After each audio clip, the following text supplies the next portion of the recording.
Halos 2 dekada na ang nakararaan nung napabilang ako sa Brigada 7 ni Professor Louie Beltran. Karamihan sa atin ngayon, hindi na sumusweldo halos eh. Kasama ng iba pang pinagkakatiwalaang mga mamamahayag sa Pilipinas. Dito nahasa ang kakayahan ko bilang journalist, ang maging mapagmatsyag sa kapaligiran, maging alerto kung saan puputok ang balita. What was that? Ang palagiang pagbusisi sa mga impormasyon at ang pagdama sa pulso ng bawat isyung nakakaapekto sa sambayan ng Pilipino. Ngayon, panahon na para ibahagi ko naman ang lahat ng aking natutunan sa susunod na henerasyon ng mga mamamahayag. Ako po si Jessica Soho at ito ang Bagong Brigada.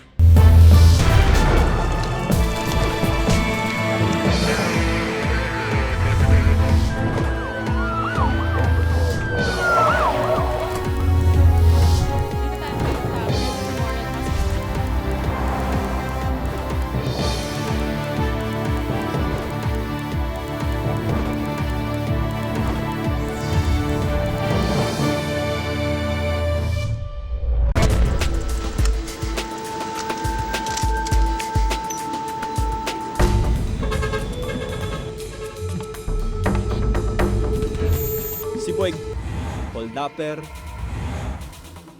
snatcher, at kung minsan, taga-deliver din ng droga. Gaano man kabihasa si Joshua sa paghihantok, bakas pa rin sa kanyang mga kamay ang peligrong dulot nito. Ano to? Ano tong sugat mo na to? Hindi, saan mo to nakuha? Pag talaga ako na ganyan, dopes po ito.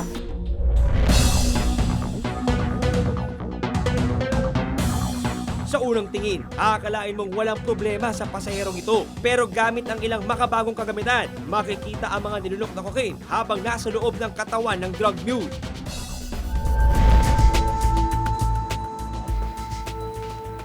Hi John, ang kwento mo raw ay tungkol sa mga drug mules. Anong bago tungkol sa kanila? Mas tinutukan natin ng husto yung insider story sa loob nga ng mga sindikato. Kabilang nga rito yung kanilang mga modus, yung kanilang mga alok na ginagawa para mahikayat itong ating mga OFWs na sumama sa kanilang illegal na aktibidad. Katunayan nga ma'am, ito nga yung video ng mga nahuling mga Nigerians doon sa operasyon na sinagawa ng mga otoridad dahil talagang tinututukan na ngayon ito ng ating pamahalaan para talagang masawata na itong illegal na aktibidad na ito. So hindi na lang pala mga Pilipino ang nagiging drug mule, pati mga foreigner na nandito sa Pilipinas? Sila mga pinaniniwala ang talagang pinanggagalingan ng mga illegal droga tulad ng cocaine tsaka ng heroin at sila yung nag-aalok ng pera para magsilbing drug mule nga itong ating mga kababayan. Panoorin nga ho natin itong isyong binantayan ng ating kabrigadang si John Consulta.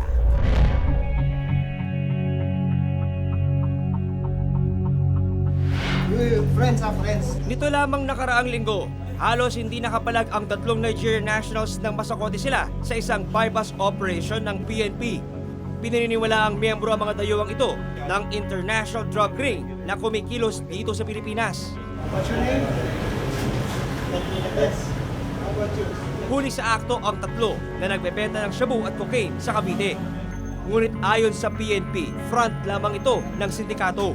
Ang target kasi talaga ng grupo, mag-recruit ng mga Pinoy na gagawing drug mules na magdadala ng high-grade cocaine sa ibang bansa. Oh, I never recruit I don't know about recruiting anybody. I never recruit anybody.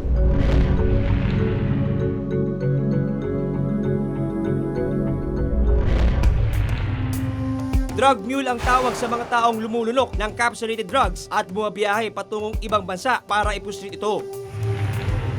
Samantalang drug courier naman ang tawag sa mga may bitbit na kontrabando sa kanilang mga bagahe. Ang sistemang ito nagsimula raw sa Latin America. Yung drug trafficking kasi, may mga drug trafficker, they really look for a way to transport drugs para hindi siya ma-detect. No? But we believe that this started sa Colombia, that they use Nigerians. Kasi yung mga Nigerians, wala sila masyadong pera, so they are forced to be drug mules. Ang nakakaalarma dito kung ano-anong paraan na raw ang ginagawa ng mga drug syndicate para makapagpuslit ng droga. Katunayan, kamakailan lang, isang sensitibong video ang kumalat sa internet kung saan isang patay na sanggol ang binuksan ng dibdib para paglagyan daw ng droga. Pero hanggang sa ngayon, wala pa rin kumpirmasyon kung totoo o peke ang video ito. Pero isa ang sigurado, paboritong transshipment point ng mga international drug syndicates ang Pilipinas. Sa ganda raw kasi ng lokasyon ng ating bansa, madaling maidadaan ang mga iligal na kontrabando palabas ng Pilipinas papunta sa ibang bansa, katulad ng China. Ngunit dahil sa higpit ng seguridad sa mga airport, gumagamit na ng drug mules sa mga sindikato. Kadalasan, ipinapasok sa kondom o hinati-hating surgical gloves ang high-grade na cocaine saka palulunod sa mga drug mule. Ayon sa mga drug mules, aabot sa 80 hanggang 100 piraso ng mga binalot na mga cocaine o heroin ang ipinapalulon sa mga drug mules kada biyahe. Mas marami, masiksik at mas mahihirapang makita sa mga x-ray sa paliparan. Sa unang tingin, akalain mong walang problema sa pasaherong ito. Pero gamit ang ilang makabagong kagamitan, makikita ang mga nilunok na cocaine habang nasa loob ng katawan ng drug mule. Ayon sa PDEA o Philippine Drug Enforcement Agency, noong nakaraang taon, tinatayang 630 Pilipino sa buong mundo ang nakakulong dahil sa kasong drug trafficking. Malaki raw kasi ang binabayad sa mga drug mule kapag matagumpay nilang naitawid ang mga droga.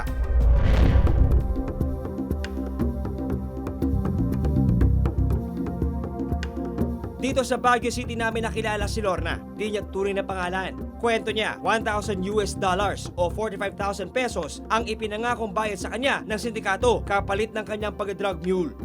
Madali lang kasi kumain ka lang ng bato, marami ka na pera. 2 weeks lang nagagawin mo yun. Eh sabi ko, ano yung bato? Sabi niya, drugs yun. Sabi ko, hindi kaya yun bawal sa katawan kasi lulunukin mo yun. Sabi nila, hindi kasi factory packing yun. Kahit 1 buwan sa katawan mo, okay lang. Kwento sa akin ni Lorna, byuda at may 6 na anak siya. Ang panganay niya, gagraduate na raw sa high school ngayong Marso. Sana naman ako kukuha ng pang niya sa college. Kaya malamang hindi na siya mag-aaral. Yung mga kapatid na lang niya. Para raw may pangkolehiyong anak, pikit matang tinanggap ni Lorna ang alok ng sindikato para maging drug mule. Basta binigay yung buo-buo na drugs, lulunukin niya yun.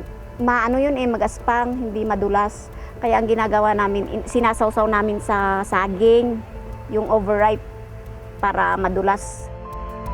Nito lamang nakaraang Nobyembre, nakatakda na raw sana lumipad si Lorna papuntang Brazil para i-deliver ang droga. Ngunit isang text message mula sa kanyang kasamahang drug mule na nahuli sa airport ang pumigil sa kanya. Nag-isip-isip ako, sabi ko pagka nahuli ako dito, patay ako. Paano yung mga anak ko? Kaya sabi ko hindi na ako tutuloy. Sabi ko takas na lang ako, uwi na lang ng Pilipinas. Babala ng mga toxicologists, sugal daw sa kanilang buhay at kalusugan ang sinusuong ng mga drug mule. The biggest risk there is rupture. May acid ang tiyan, pwede siyang mag-rupture anytime. Pag nag-rupture ito, depende kasi sa risk yan kung anong klaseng drugs ang daladala mo. Mostly, ang daladala ng mga drug mules, o they say, ang tawag namin yan is body packers, heroin or cocaine. Too much cocaine, ma-absorb sa katawan ng tao yan, chances of getting a stroke, heart attack, seizures, hypertension, makikita mo yan, initially restless, irritable, nagpapawis yan, and then eventually, baka biglang tumigil ang paghihinga niya. Maaaring may ibang nakaligtas sa mga panganib na ito sa kalusugan, pero hindi nakakalusot sa batas at pagbabantay ng ibang bansa. Katulad na lang sa China, kung saan 78 Pilipino ang nasa death row dahil sa pagiging drug mule at drug courier. Kasama na rito sina Sally Ordinario Villanueva, Ramon Credo at Elizabeth Batain. Nahulihan ng heroin ang 3 OFW sa kanilang mga bagahe noong 2008 sa China. Ito lamang February 21, nakatakda sana silang illegal injection. Personal kong nakapanayam ang mga magulang ni Sally. Hindi pa rin daw sila nawawalan ng pag-asa na makakauwing buhay ang kanilang anak. Tayo sa inyo pong paniniwala, sa inyo pong pagkakakilala po sa inyong anak, siya nga po ba talaga biktima lamang itong sindikato? Talagang malakas, sir, ang loob ko na siya ay mapawalang sala, sir, dahil nga alam ko na wala siyang kasalanan. Ngunit ipinagpaliban ng China ang pagbitay sa kanila matapos magtungo ni Vice President Jejomar Binay sa China. Bitbit ang apel ni Pangulong Aquino. How would you describe, sir, yung inyo pong pag-uusap hanggang sa umabot sa punto na kailangan natin ilatag yung ating hiling na kung maaari po sana ay pagbigyan ng bansang China? Sinabi niya yung kanilang batas, meron silang batas, sinunod ang proseso ng batas, na dapat naman respetuhin ng sino man yung batas sa kanilang bansa. Meron namang ibang mga tao na nagtatanong kung meron bang kapalit po itong paborableng desisyon na ginawan ng China. Wala namang pagkakataon na magbulungan ng magpalitan. Ito bibigay namin sa inyo, ito gagawin naman ninyo sa amin. Walang ganung usapan. Ngunit hindi pa rin lubos na panatag ang loob ng mga kaanak ng tatlong nasa death row. Mahal ko po yung anak ko. Ayoko po siyang masaktan, pero wala po akong magagawa. Pinasok na po yan. Magbabago ang resulta. Magiging masaya po ko para sa anak ko. Tiniyak naman ni Vice President Binay na tuloy ang pakikipag-usap sa China para maisalba ang buhay ng tatlo. Ang mahalaga raw ngayon, mapalakas ang kampanya laban sa mga sindikato ng droga para masawata ang pambibiktima sa ating mga OFW. Parang napaka-convenient na mga scapegoats o mga biktima itong ating mga kababayan kasi alam ng mga sindikatong ito na para mas mapadali yung pagdadala nila ng droga sa ibang bansa, pwede nilang gamitin ang ating mga kababayang OFW. Sa totoo lang, kapit sa patalim kasi yung ating mga kababayan, lalo na yung mga nangigibang bansa, na kailangan talaga ng pera. Pero mahalagang tandaan talaga ng mga OFW sa atin, ma'am, no? Tatlong bagay lang. Una, hindi totoo na walang risk silang kinukuha kapag nilulunok nila yung mga drogang yun. Dahil maliwanag yung sinabi sa atin ng ating mga eksperto na kausap na merong itong banta sa kanilang kalusugan. Ikalawa, talaga namang madedetect to. Pwede makita to sa X-ray. Pag ito'y nakita ng mga eksperto, siguradong makikita at mahuhuli sila. At ikatlo, talaga namang mabigat ang parusang kanilang kakaharapin sa oras na sila'y mahulit maparusahan. Ayon sa NBI o National Bureau of Investigation, mas mura na nga raw ngayon ang cocaine kesa sa shabu. 1,000 pesos per gram. It's cheaper than shabu, actually. Pero there's no market in the Philippines ng cocaine, no? Ngunit ang kalimitang gumagamit daw nito yung mga nasa alta sosyedad. Sir. Nito lamang nakaraang linggo, hinatulan si Congressman Ronald Singson na makulong sa Hong Kong dahil sa kaso niya ang possession of illegal drugs. Sana maintindihan niyo po na ako po yung nagkamali dito. Makita niyo, pinagbabayaran ko na po. Matatanda ang nahulihan ng kongresista ng cocaine sa kanyang mga bagahe nung magtungo siya sa China. Sa kabilang banda, lalong pinaiikting ng otoridad ang kanilang laban sa droga at sa mga sindikatong nagre-recruit ng mga Pilipinong gagawing drug mule. We already launched 4 international operations. We collaborated with foreign counterparts natin. And we were able to arrest leaders and key members of the West African drug syndicates. And minomonitor pa rin natin yung mga suspected drug mules and yung mga recruiter dito. So far, we already arrested a lot of recruiters. Samantala si Lorna na hindi tumuloy sa pagdadrug mule sana sa Brazil, wala raw pagsisisi, lalo pat nabalitaan niya ang ilang Pilipinong nakabinbin pa rin ang kapalaran kung bibitayin ba o hindi dahil sa pagpupusit ng droga. Kahit daw magbungkal na lang si Lorna ng lupa, wag lang daw sa iligal na pamamaraan niyang kukunin ang ibang papakain sa kanyang pamilya. Kahit mahirap, at least kasama ko yung mga anak ko. Yun lang naman ang importante. Yung magkakasama kami kahit kami ng asin lang.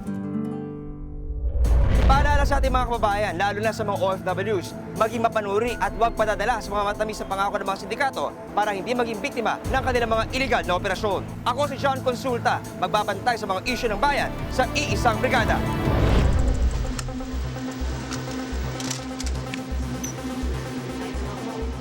Yes. Okay, bye-bye. Ay, Rida, anong storya mo Hi, ngayon? ma'am. Well, basically po, ma'am, kasi karamihan naman po sa atin, alam natin na naghahanap buhay po tayo para kumita ng pera, para po pantusto sa mga pangangailangan natin. Pero ma'am, meron po kaming mga nakitang ilang mga kababayan natin na hanggang ngayon na moderno na po ang panahon, meron pa rin po silang mga gawain, ma'am, na ginagawa nila yon kapalit, hindi pera, kundi pagkain. Talagang extreme examples of poverty ito. Yes, ma'am. Meron po tayong tinatawag dito na Dumaga Tribe, dito sa kabundukan po ng Sierra Madre at dalawa lamang po ang kanilang ikinabubuhay. Ito po ay yung pagyayantok o yung pagsisid sa ilalim ng tubig. At ang nakukuha po nila dyan araw-araw ay ang kapalit po ay 1 kilong bigas o kaya naman ay kape o kaya naman ay asukal. Kung inaakala nyo ho na nakita nyo na kung gaano kalala ang kahirapan sa ating lipunan, heto pa po ang mas maraming example sa report o issue na binantayan ng ating kabrigadang si Rida Reyes.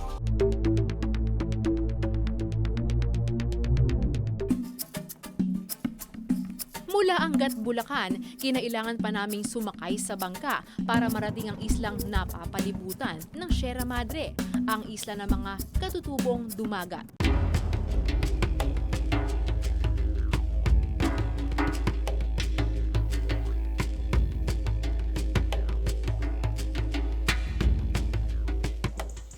Dito ko nakilala ang 9 na taong gulang na si Joshua. Huwebes noon, dapat sanay libro at lapis ang hawak ni Joshua papasok ng eskwelahan. Pero sa araw na ito, kasama ang kanyang lola Norma, mangunguha raw ng yandok sa gubat si Joshua.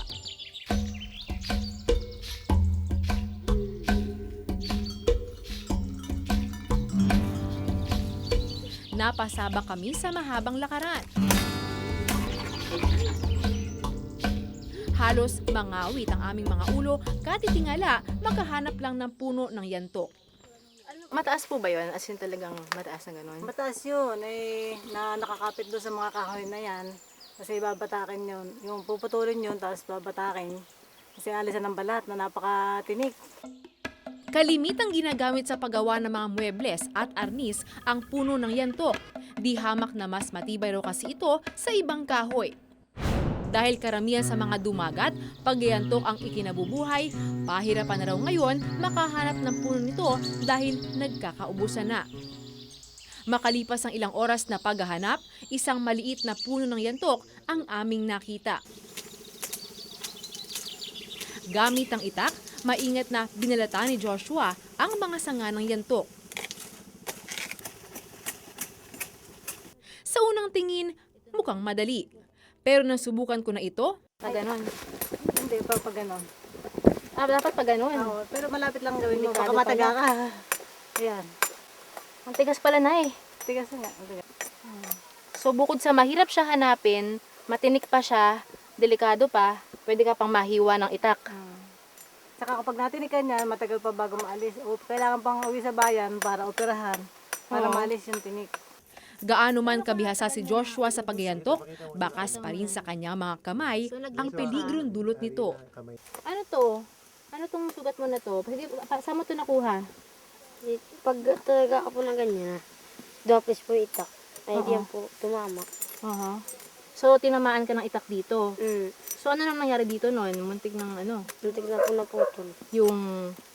Itong daliri mo muntik na maputol noon. Pero anong ginawa mong lunas noon? Ay, dahan po ng biyagas. Sa ilang oras nating pag-ikot dito sa gubat na ito, itong tatlong yantok lang ang ating nakuha, no? Konting-konti dahil medyo kapos nga daw sa yantok itong gubat na ito. So, ang gagawin natin ngayon ay bababa na tayo dahil nga magdidilim na. Ngunit hindi raw dito nagtatapos ang responsibilidad ni Joshua sa kanyang pamilya. Kinahapunan, sa tabi naman ng ilog ang kanyang punta. Si Joshua, maninisid at mamamana naman daw siya ng mga isda. Gamit ang tinatawag nilang barilan o instrumento ng panghuli nila ng isda at isang lumang antipara. Maingat na sinisid ni Joshua ang ilog na may lalim na mahigit 12 dipa. Delikado ang paninisid na ito ng isda ni Joshua. Lalo pat bukod sa wala mang anumang aparatong panghinga si Joshua, may mga pagkakataon daw na malakas ang agos ng tubig sa ilalim ng ilog. Maya-maya pa, nakahuli na rin si Joshua ng isda. Ito po ang huli ko, dalawang parasong tilapia. Sa pagsisid mo na ano ito, gamit yan? Na-aksidente ka na ba? Ay, hindi ba po. Muntik na po. Ay, kayo po nanaisit puro sa luwasan ng Tito Adi. Kami na po na ito po. Pagkasanggan na yun, paganyan po yung pana. Dito po namin mag-ama duman yung pana. Tumama sa ganito mo? Hindi po, dumaplis po man lang. Dumaplis sa... Dito lang po dumasa namin. So muntik na. Pagkagat ng dilim, dumayo pa sila Joshua sa kabilang sitio para katagpuin ang isang middleman o tagapamagitan sa kanilang barter. Paltin po ng bigas. Sa halip na ipagpalit sa pera ang kanilang mga daladala, ipinagpapalit nila ito sa 2 kilong bigas, asukal at kape. Wala pa 1 kilo, Joshua. 3/4 lang. Ay papatul lang po ng bigas. Kapalit mo lang ng bigas. Sa buong araw na pag-iikot ni Joshua sa kagubatan para makakuha ng yantok, isama pa ang delikadong paninisid niya ng isda sa ilog. Wala pa palang 1 kilong bigas ang katumbas. Ay, bigas mo. Masaya po. Kasi po makakana po kami ng gabi. Ngayon pong gabi. Ang dumagat naman, di naman nangangad ng yumaman eh. Yung tama na sa kanila yung kumain sila at may konting sobra. Wala raw balak si Joshua na habang buhay siyang magyayantok at maninisid. Pero sa ngayon, ang mahalaga kay Joshua, sa araw na ito, may kakainin ang kanyang pamilya. Sa mga pinuntahan mong lugar, may nakita ka bang semblance man lang ng gobyerno o ng anumang authority para, umalalay dito sa mga taong ito? Dito po sa mga Dumagat tribe, ma'am, meron po nangangalaga sa kanila na tinatawag po na National Anti-Poverty Commission, ma'am. Ito po ay ginawa talaga ng Office of the President para po magbigay po ng kaunting tulong pinansyal at konting pondo sa mga katulad po nila. Yun nga lang, ma'am, ang malungkot po dito ay hindi pa po nila natatapos at napoprovidean ng tulong ang lahat po ng klase ng mga grupo. So meron naman, pero hindi nga lang sapat para sa Yes. mga tribo doon sa Sierra Madre. Yes, ma'am. Actually, 2,000 lamang po ang population ng mga Dumagat tribe sa Sierra Madre. Pero ang nakakalungkot, ma'am, hindi pa rin po sila ma-address ng gobyerno. Noon magpahanggang ngayon, isa sa pinakaseryosong problema ng bansa, pagkagutom. Sa datos ng Social Weather Station, 15.9% ng kabuuang populasyon ng Pilipinas ang nagugutom. Sa Metro Manila pa lang, tinatayang mahigit 1.6 milyong pamilya ang nagugutom. Kaya't ang ilan nating mga kababayan kumakapit sa patalim.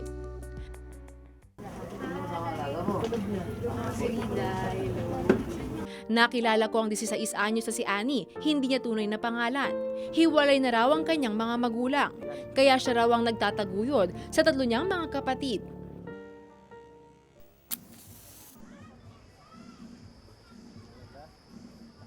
Ang pinampapakain daw niya sa mga ito, ang kita niya sa pagtitinda ng nilagang mani. Nagtitinda po ako ng gabi hanggang 3 ng madaling araw. Pinikita ko po sa isang gabi, 150 po isang tinda ko. Ngunit dahil matumal daw ang benta ng mga kutkutin, suma-sideline daw si Annie. Sa paglalim pa ng gabi, kinalakal na pala ni Annie ang kanyang katawan. Labag man daw sa kanyang kalooban, pumapayag daw siyang ang bayad sa kanya kahit 3 kilo ng hilaw na mani na kung bibilin sa palengke, nagkakahalaga ng halos 200 piso. Yung customer ko na nagbibigay ng mani, alam niya kasi nagtitinda ako. So bali, bago po kami mag-hotel, yun po, may dala-dala na po siya. Bali, yun na po yung ibibigay niya sa akin, direkta na po. Para daw po, hindi na po ako mahirapan sa punan ko. Bali, yun na po yung pupunan ko sa tinda ko. Kasi kahit pa paano, nagkakaroon din ako ng pera, pangkain ko, pangkain ng kapatid ko. Mahal-mahal ko lang po yung mga kapatid ko.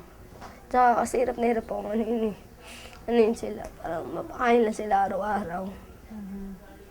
Kahit katawan ko, binibenta ko. Pinipilit naman daw ni Annie na kumawala sa kalakalang ito. Tinry ko na po kasi magtrabaho. Kasi po, may pong tanggapin kasi bata pa daw po ako. Wala pa akong pinag-aralan. Dapat po nag-aaral po ako, gantong edad eh. Yun nga, pinasok ko po ito. Alam ko naman po mali eh.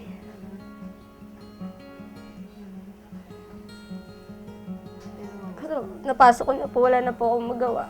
Aminado si Annie, mahirap sikmurain ang trabahong ito. Siyempre po nandidiri.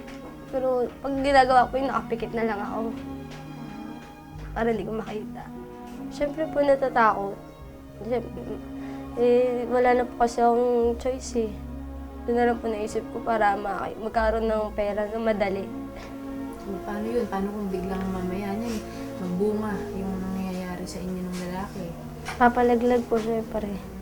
Pero syempre makokonsensya po ako. Pero alam ko po sa sarili ko, hindi ko kayang buhayin yung bata yun. Kapatid ko pa nga lang, hirap na ako. Handa naman daw si Annie talikuran ang kanyang racket. Mabigyan lamang daw siya ng mas magandang oportunidad. Maghanap na lang po sila, mag-aral po silang mabuti. Pag nakatapos sila, dun sila makakahanap ng matinong trabaho. Hindi silang gagaya sa akin. Ayon sa National Anti-Poverty Commission, seryoso raw ang kasalukuyang administrasyon sa layunin nitong dumating ang panahon na wala ng Pilipinong nagugutom. Maraming programa ang gobyerno. Yung pinakasikat na programa ngayon, yung Pantawid Pamilya. Ano yun? Pwedeng mabigyan ng isang pamilya ng hanggang 1,400 pesos isang buwan. Kung inaalagaan niya yung sarili niya at yung mga anak niya.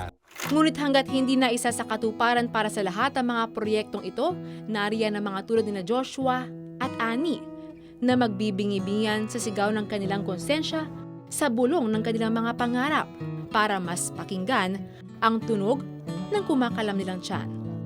Ako po si Rida Reyes, patuloy na magbabantay sa mga isyu ng bayan sa iisang brigada.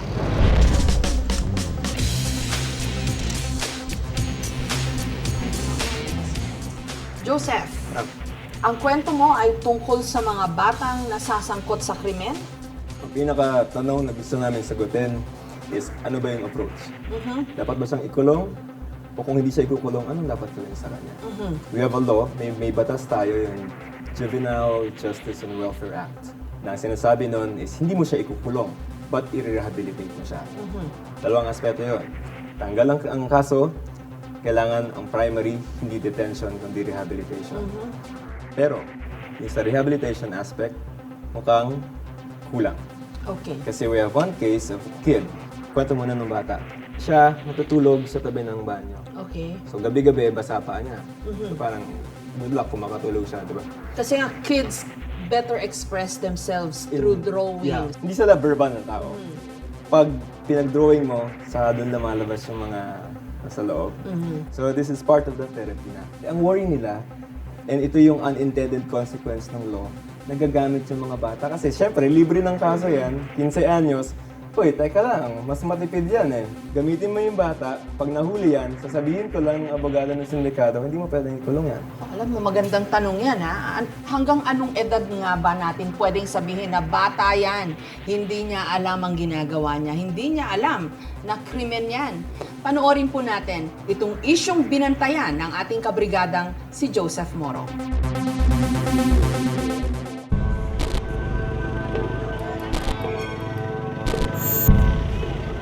Dito sa isang mataong lugar ng Maynila, ang pinakapalaruan ng 14 anyos na si Boy, hindi niya tunay na pangalan. Ang kanyang paboritong laro, patintero.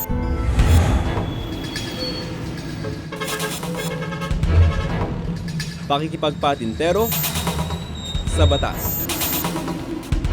Si Boy kasi, hold-upper, snatcher, at kung minsan, taga-deliver din ng droga. Magkano ang bayad sa'yo pag ano? Sendaan minsan 150. Bawat deliver. Nakakailan ka? 3, 4. Sa murang edad ni Boy, membro na siya ng sindikato. Aksidente lamang daw ang pagkakapasok niya rito. Nakikita nila ako nandudukot. Tapos sabi nila, tara sama na lang sa akin. Pag nahuli ka, papiyansahan kita. Magkano piyansa mo lagi? 1.5. Anong pinapatrabaho sa'yo? Nandudukot, tapos pag gabi na, mga launa, alas 2 ng hold up kami. Kapag walang deliver ng droga, nangi-snatch siya ng cellphone. Ano bang hold up ka naman? Nung linggo po. Nung linggo lang? Anong nakuha mo? 3 cellphone. Tapos? Tsaka wallet. Wallet? Magkano laman? Yung wallet, 1.5. 1.5? Gawa mo sa pera? Pinangkakain namin.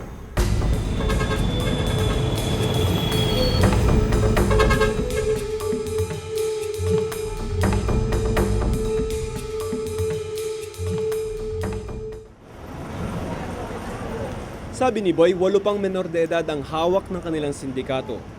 May napatay na kayo kasama? Opo. Ilang taon yun? 15 yata po. 15 nung time na yun? Anong nangyari sa kanya? Nandukot siya, tapos nakita niya yung polis. Oh.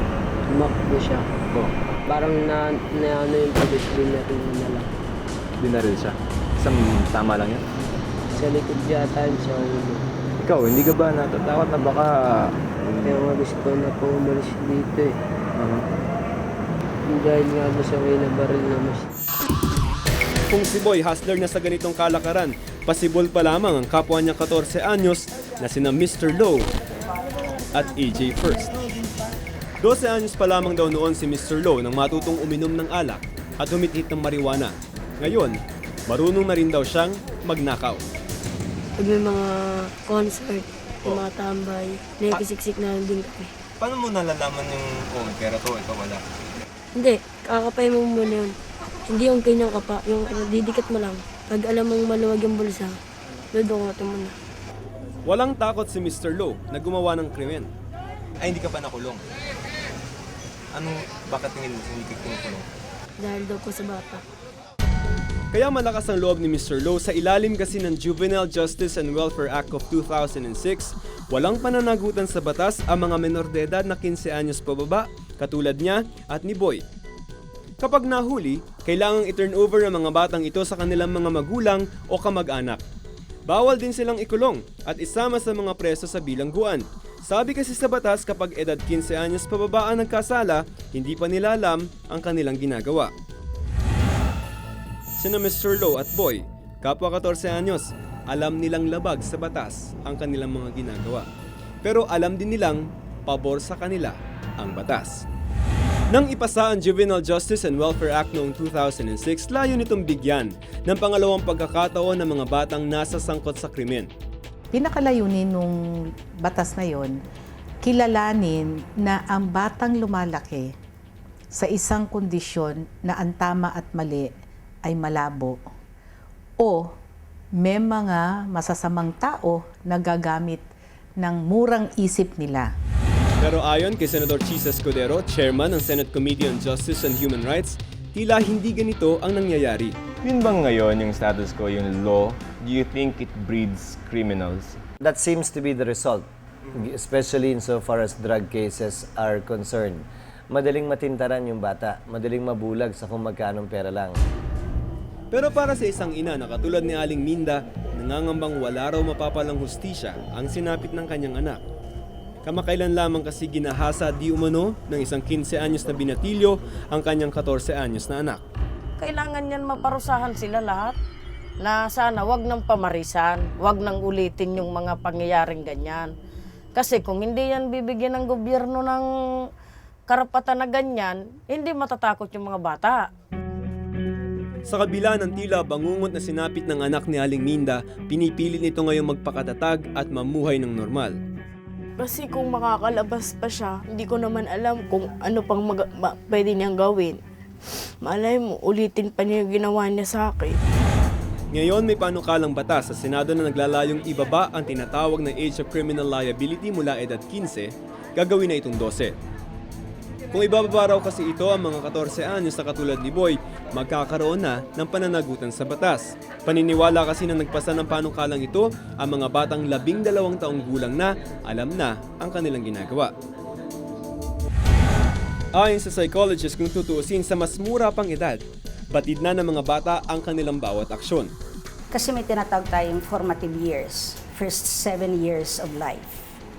So, in those years, ibinibigay ng mga magulang o kung sino man ang nag-aalaga, lahat ng kabutihang asal, lahat ng values, may it be emotional, social, spiritual, lahat yan itinuturo.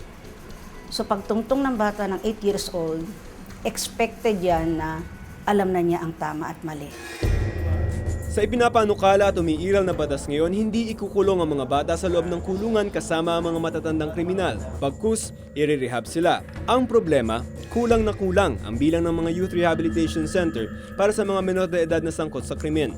Sa mismong record ng DSWD, tinatayang may 7,000 youth offenders sa bansa habang meron lamang 11 na rehabilitation center sa Pilipinas. Ibig sabihin, isang rehabilitation center lamang ang nakalaan para sa mahigit 600 menor de edad na nagkasala sa batas. Noon kasi walang pera, hindi masyadong nabigyan pansin, kaya tuloy-tuloy ang pagsasagawa ng parusa sa mga bata actually. And pangalawa, yung pagpapaliwanag at pagkakaroon ng information dissemination sa usapin ng preventing crime, hindi rin nagawa. Insufficient pa rin, pero yun ang isang pruweba na rehabilitative tayo dahil pinagbawal ng batas at sang-ayon ako doon. Hindi mo talaga pwedeng ihalo yung bata sa common criminal dahil marami siyang matututunan doon sa loob. Sa isang presinto sa Taguig, 7 batang lalaki ang kasalukuyang nakakulong dahil sa iba't ibang kaso katulad ng pagnanakaw at di umano'y rape. 4 sa kanila, 1 buwan na nakakulong kasama ang ibang nakatatandang kriminal. Alam daw ng jail warden na dapat sa rehabilitation center dalhin ang mga bata. Pero hindi raw nila basta ma-turn over ang mga paslit dahil wala pang utos na galing sa korte. Wala kasing facility. Oo. So mayroong mga tendency na pag gabi, hindi wala namang inquest yan, di ba? Or custody muna yung mga bata, nagre-react yung mga magulang. Bakit kinulong nyo kaagad yan yung anak namin, ganyan, minor yan, ganyan. I-discuss na lang namin na wala kaming facility. Alam niya ng gobyerno dito.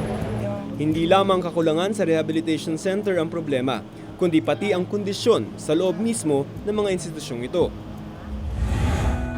Ang kakulangan sa mga pasilidad para sa rehabilitasyon ng mga batang nagkasala sa batas, sinisikap po na ng mga non-government organization katulad ng PREDA o People's Recovery Empowerment Development Assistance.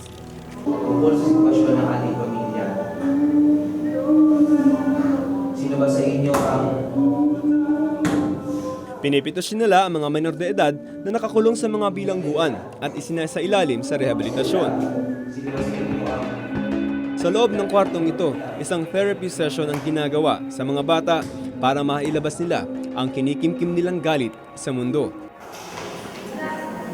Dito namin nakilala si Albert. May kasong robbery at ngayon dumaraan sa rehabilitation program ng PREDA. Sa pamamagitan ng drawing na ito, ipinakita sa amin ni Albert ang kanyang naging karanasan sa loob ng kulungan. Masikip po yun. Madami po kami, may higit 50 po kami doon. Tapos yung higaan ko po, malapit lang po sa banyo. May nagsi-CR po, malapit lang po din doon. Minsan po, basa po yung hinihigaan ko. Ayaw na raw balikan ni Albert ang dating madilim na yugto ng kanyang buhay. Sa kanyang mga naging karanasan, marami raw siyang aral na natutunan. Pag naranasan ko po, parang naiinggit po ako sa mga sa hindi po nila nararanasan yung naranasan ko. Ano yung mga pagkisisi sa'yo? Pagkisisi ko po yung hindi ako sumunod sa magulang ko. Mga sinasabi nila sa akin, hintay mo pa bang mapasok ka sa kulungan? Kailangan magbago. Ang mga bata ay biktima ng kanilang mga magulang. Kung nagiging violent, and full of anger, hatred, and revenge, or ang bata minsan, galing sa mga magulang, mayroon din ang mga magulang na ka-down, na sinira ang kanilang anak. Si Boy, gusto nang umuwi sa kanyang lola sa kanilang bahay para magbagong buhay. Ang problema lamang, ang pampamasahe niya, na ipangpiyansa raw sa kanya ng sindikato nang minsang mahuli siya. Bakit mo gusto mag-aral? Kasi yung mga iba kong kasamang estudyante, tataas na ng year nila eh. Ano bang pangarap mo? Doktor. Kung tutuusin, wala naman sigurong masamang batas, tulad ng walang batang ipinanganak na masama. Kung sa batas marahil ang solusyon sa pagbabago, hindi ang patawan sila ng parusa, kundi pangalagaan sila bago pa man maligaw ng landas. Sabi nga, minsan lang silang maging bata at para sa mga batang naligaw ang landas, tama pa ba ang batas para maibalik sila sa matuwid na daan? Ako si Joseph Morong na patuloy na magbabantay sa mga isyu ng bayan sa iisang brigada. Moderno man ang panahon natin ngayon, nakapanlulumong isipin na pati ang pinaka-basic o payak na pangangailangan ng tao, katulad ng makakain araw-araw, napakalaking hamon para sa marami nating mga kababayan. Pangingibang bansa ang kalimitang solusyon ng iba sa problemang ito. Yun nga lang, may ilang kumakapit sa patalim, nasisilaw sa instant money, pati mga magulang nangingibang bansa sa paghahangad ng magandang kinabukasan. Pero paano na lang ang mga maiiwan nilang mga anak na dapat ding gabayan? Lalo pat may ibang mga pangangailangan na kailangang tugunan higit pa sa kumakalam na mga tiyan. Ako po si Jessica Soho. Magandang gabi po.